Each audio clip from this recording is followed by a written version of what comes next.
quero abordar agora o assunto que realmente me trouxe a essa tribuna. Há algumas sessões, uma vez que já está sobre a mesa do Senado, nós deveríamos ter votado aqui no plenário as cotas das universidades. Mas, não sei por quê, por falta de acordo de lideranças, isso não foi posto em votação até agora. Pronunciei um discurso a respeito disso outro dia e o senador Paulo Paim me solicitava que repetisse os argumentos. É o que eu vou fazer nesse momento, senadora que preside a nossa sessão de hoje, Ana Amélia. O que discutimos no caso das cotas é um dos raros gestos de reparação da sociedade brasileira, a mais ignominiosa passagem de nossa história, a escravidão dos negros. Ao mesmo tempo, um passo a mais no combate ao preconceito. E eu vejo uma grande resistência à votação desta lei de cotas que já foi aprovada na Comissão de Direitos Humanos. O preconceito, senadora, é uma praga, é uma doença, é uma destas urticárias difíceis de se livrar. O preconceito está tão enraizado na nossa cultura que até mesmo um Joaquim Nabuco, o mais lúcido e ardente dos abolicionistas, não escapou de se resvalar nele.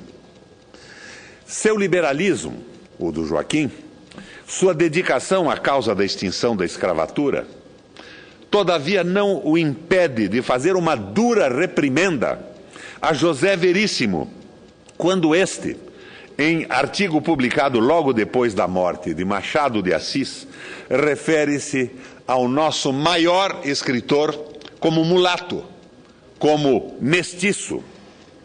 Nabuco enfurece-se. Diz ele em carta a Veríssimo, abre aspas, eu não teria chamado o Machado de mulato, e penso que nada lhe doeria mais que esta síntese. Machado, continua Joaquim Nabuco na sua carta, para mim era um branco, e creio que por tal se tomava. Quando houvesse sangue estranho, isto em nada afetava a sua perfeita caracterização caucásica.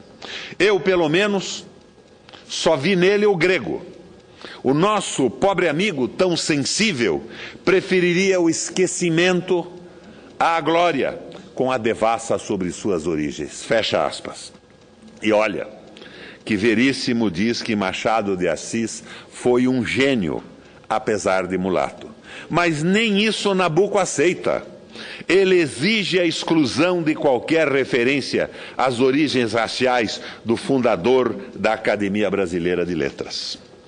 Ainda há quem se escandalize quando a Caixa Econômica Federal põe no ar uma propaganda com Machado de Assis retinindo de branco.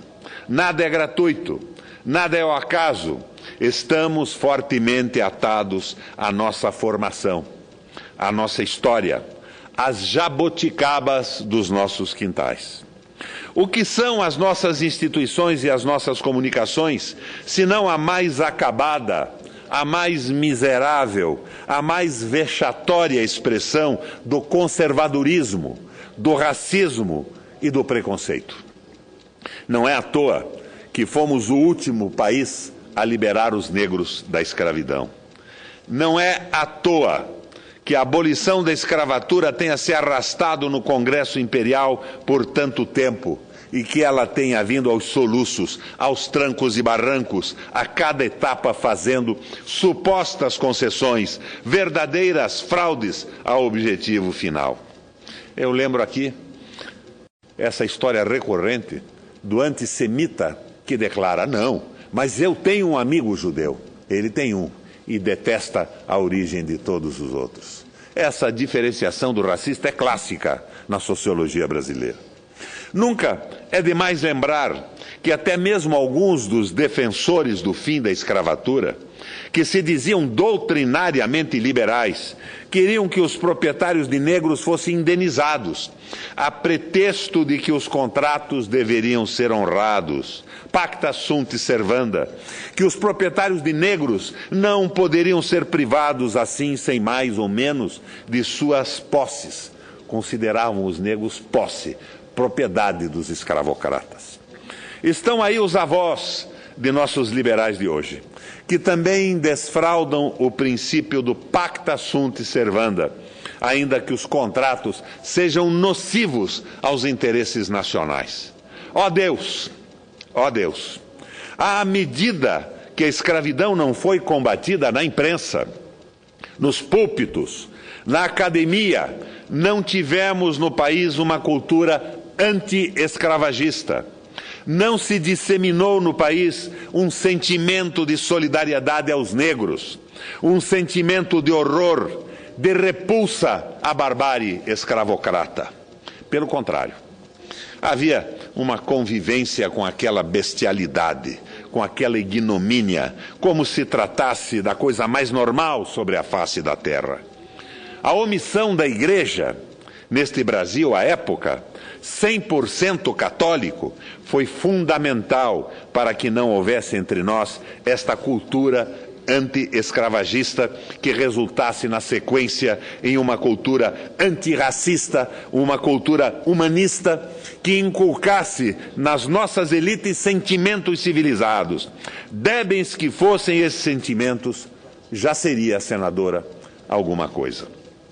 Sobre o papel da Igreja na luta contra a escravatura dos negros, diz Joaquim Nabuco em O Abolicionismo, abre aspas, em outros países, a propaganda da emancipação foi um movimento religioso, pregado do púlpito, sustentado com fervor pelas diferentes igrejas e comunhões religiosas. Entre nós, o movimento abolicionista nada deve, infelizmente, à Igreja do Estado. Pelo contrário, a posse de homens e mulheres pelos conventos e por todo o clero secular desmoralizou inteiramente o sentimento religioso de senhores e escravos. No sacerdote, estes não viam senão um homem que os podia comprar. E aqueles, a última pessoa que se lembraria de acusá-los. A deserção pelo nosso clero do posto que o Evangelho lhe marcou foi a mais vergonhosa possível. Ninguém ouviu tomar a parte dos escravos, fazer uso da religião para suavizar-lhes o cativeiro e para dizer a verdade moral aos senhores. Nenhum padre tentou. Nunca impedir um leilão de escravos, nem condenou o regime das senzalas.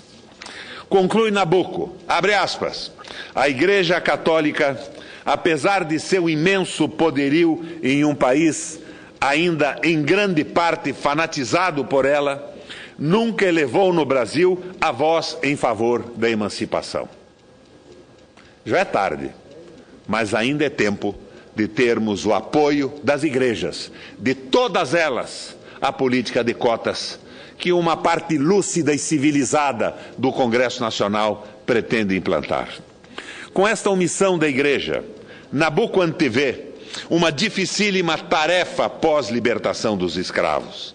Dizia ele, esta obra de reparação, vergonha ou arrependimento, como a queiram chamar, da emancipação dos atuais escravos e seus filhos, é apenas a tarefa imediata do abolicionismo. Além dessa, há outra maior, a do futuro, a de apagar todos os efeitos de um regime que há 3 séculos é uma escola de desmoralização e inércia, de servilismo e irresponsabilidade para a casta dos senhores. Fecha aspas. E completa. Depois que os últimos escravos houvessem sido arrancados ao poder sinistro que representa para a raça negra a maldição da cor, Será ainda preciso desbastar, por meio de uma educação viril e séria, a lenta estratificação de 300 anos de cativeiro, isto é, de despotismo, superstição e ignorância. Desgraçadamente, isto não aconteceu. E o próprio Nabucco, como vimos, resvala no preconceito, é traído pela formação da elite liberal brasileira. Quer dizer, quando os nossos liberais abraçam uma causa humanitária, civilizadora, fazem questão de distanciar-se da cozinha. Daí a resistência no Congresso Nacional à política de cotas. Se acaso na juventude estudantes tenham agitado a academia, depois de formados, os doutorzinhos incorporam-se rapidamente aos senhorzinhos. E a mídia? Como se comportavam nossos peculiaríssimos liberais, que eram donos dos meios de comunicação historicamente? Tirante os jornais, que se dedicavam à propaganda contra a escravidão, cuja razão de ser era essa, os demais veículos defendiam o ponto de vista dos escravocratas e também queriam ver os donos de negros indenizados pela perda da propriedade. Quando os movimentos liberais radicalizam-se, como os casos da Revolução Pernambucana de 1817, Confederação do Equador, 1824, Balaiada, 1838-41, Sabinada, 1837-38, Cabanagem, 35-840, Farroupilha, 35-845, os nossos liberais de fancaria horrorizam-se, porque todos esses movimentos tinham em comum a participação popular, a luta contra a escravatura, a criação de uma república como a nascida na Revolução Francesa. Enfim, a modernização das instituições e das relações econômicas e sociais. Por isso, senhoras e senhores senadores, a política de cotas é uma pequena, modesta ainda, insignificante reparação à barbárie da escravidão dos negros condenados ao opróbrio por causa da cor da pele. Existe ignomínia maior do que esta? É evidente que o projeto relatado pelo senador Paim pode, e seguramente não é, ser perfeito, mas a contraposição a seu avanço e a sua evolução é produto da educação pseudoliberal. Esse liberalismo que, como as jabuticabas, praticamente só existe no Brasil. Como disse no discurso que fiz outro dia sobre o mesmo tema, e do qual esse é praticamente a transcrição e a repetição. Uma jabuticaba que só existe no Brasil, como o diploma dos jornalistas, que pretende transformar numa atividade corporativa o exercício da divulgação de opiniões e da inteligência. É, portanto, um imperativo do avanço civilizatório do brasileiro que a mesa coloque rapidamente em votação o projeto das cotas e que este Senado se manifeste sem receio, com coragem, no sentido da evolução civilizatória do país. Com a palavra o senador Mozarildo Cavalcante.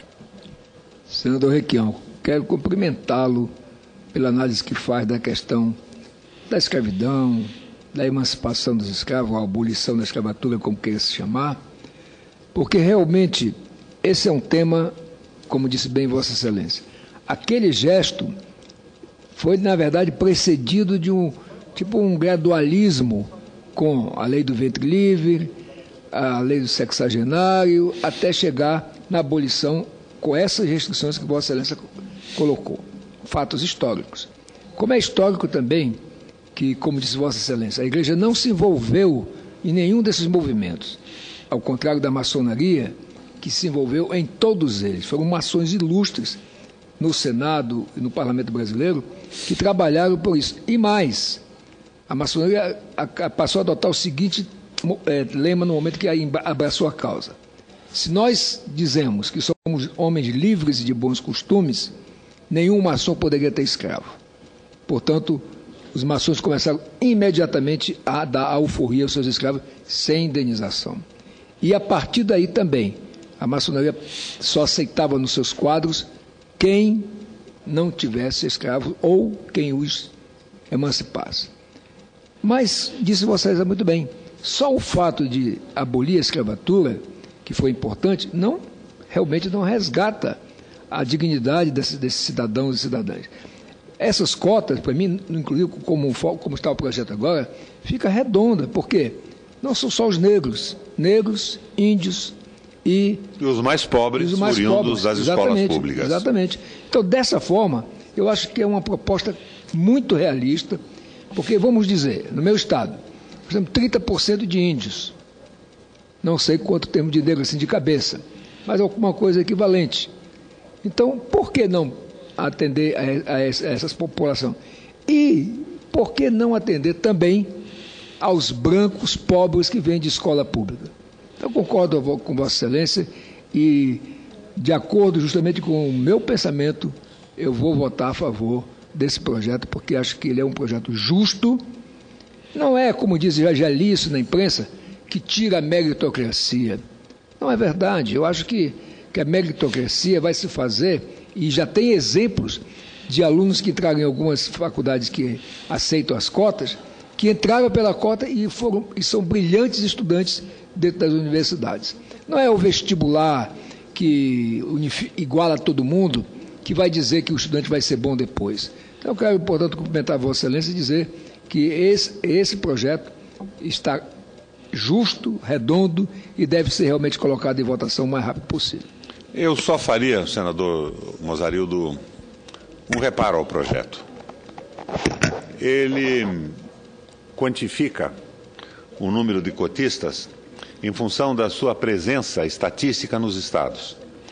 O mais se resolve pelo princípio do mérito ou da nota. Eu acho que esse impasse, esse problema, pode levar a que as regiões mais pobres, por exemplo, do meu estado, o litoral, onde existem os descendentes de índios e de negros em grande quantidade e não tem escolas com a qualidade da capital, por exemplo, sejam prejudicados. Mas não seria isso que me faria votar contra o projeto, porque este problema pode ser facilmente corrigido pelo Ministério da Educação na regulamentação da matéria. Tá? Então, nós temos que votar rapidamente isso. O país precisa avançar. Nesta questão, nós não podemos ter a lentidão do governo. E já que fiz aqui e assisti também com interesse e entusiasmo o discurso da senadora Ana Amélia, ontem o discurso do senador Ferraço, com a lentidão com que o governo federal está tomando providências contra a crise, eu quero dizer que a minha postura não é a postura de crítica ou de oposição ao governo, é a crítica para construir. Há 11 meses o Ministério dos Transportes não consegue realizar uma licitação. A presidenta insiste em colocar na aventura do trem-bala um sujeito rejeitado pelo plenário do Senado. Portanto, a sua idoneidade foi questionada aqui, ela não é indiscutível. Nós estamos com a NTT, com diretores nomeados, sem que o Senado tenha analisado e aprovado as suas indicações. É um artifício que subtrai do Congresso, e principalmente do Senado da República, as suas prerrogativas de julgamento, de confirmação das escolhas da presidente. Ou seja, nós estamos com problemas sérios de gestão. Estamos caminhando no caminho terrível da anarquia, ou como diria o Stanislau Ponte Preta, da chalaça. Nós estamos sendo colocados num plano de desconsideração absoluta. Não é possível que o Congresso não tenha nenhuma opinião, que os discursos não tenham nenhum eco na política econômica do Brasil. Nós não vamos bem. Nós estamos com problema de gestão. A nossa presidente Dilma foi eleita, entre outras coisas, pela qualidade de gestão demonstrada no governo do presidente Lula. Mas hoje ela acaba tendo o papel do presidente Lula, da participação na política internacional, da presença em encontros dos países. E nós estamos no Brasil rigorosamente sem gestão. É preciso que a presidente corrija esse problema, porque chamar a presidente de presidenta ou o massagista de massagista não vai resolver os problemas do Brasil. Isso tudo é folclore, e como folclore passará para a escola, para a história. Gestão, presidente Dilma. Gestão é do que o Brasil precisa. Obrigada, senador Requião, e praticamente concluímos o nosso pronunciamento hoje da mesma maneira. Eu pedi a ela mãos à obra, presidente Dilma Rousseff, e também a equipe, porque não é inacreditável esse dado que Vossa Excelência refere, 11 meses em uma licitação feita numa área que nós precisamos correr contra o tempo. Vamos ter uma Copa do Mundo em 2014, muitas das questões não foram ainda resolvidas e só 20% das obras que estão no PAC ou nos outros programas que o governo lançou foram realizadas segundo a auditoria do Tribunal de Contas da União, senador Requião. Senadora Ana Amélia, Vossa Excelência me enseja uma observação. Todos nós temos observado os ataques que o ministro Manteiga está sofrendo da mídia. Há toda uma pressão para a volta do liberalismo econômico do Brasil. O prêmio do Fernando Henrique nos Estados Unidos por ser privatista, por defender a integração da ALCA ao invés do Mercosul, tudo isso é cantado em prosa e verso. O ministro Manteiga está correto. Ele é um homem correto, ele é um homem sério. Só que as medidas econômicas que não estão agradando os bancos e os neoliberais não estão sendo tomadas com a profundidade e a energia necessárias. Mas a crítica que se faz ao Manteiga, anunciando previamente a possibilidade da sua substituição, é a crítica do liberalismo econômico, é a crítica dos defensores da ALCA, é a crítica daqueles que querem perenizar o Brasil como um produtor de commodities. Querem para o Brasil aquilo que a Inglaterra queria para os Estados Unidos na época da independência. Quando George Washington vira a política, cria a nova política americana, o Alexander Hamilton, o ministro da Fazenda na época, não sei exatamente na época da independência qual seria o nome do seu ministério. E o Henry Carey, Henry Clay, Friedrich List, os autores da nova economia americana, valorizando não os Estados Unidos como produtor de matéria-prima e de mão de obra barata, mas como inovador de tecnologia, produtor, transformador, e transformando os Estados Unidos no que ele se transformou até cair na armadilha da financiarização que colocou a ele e ao mundo inteiro nesta sinecura que estamos hoje. Mas nós temos que entender com cuidado as manobras da grande imprensa. Eu assumo aqui com toda clareza e entusiasmo a defesa do ministro Manteiga.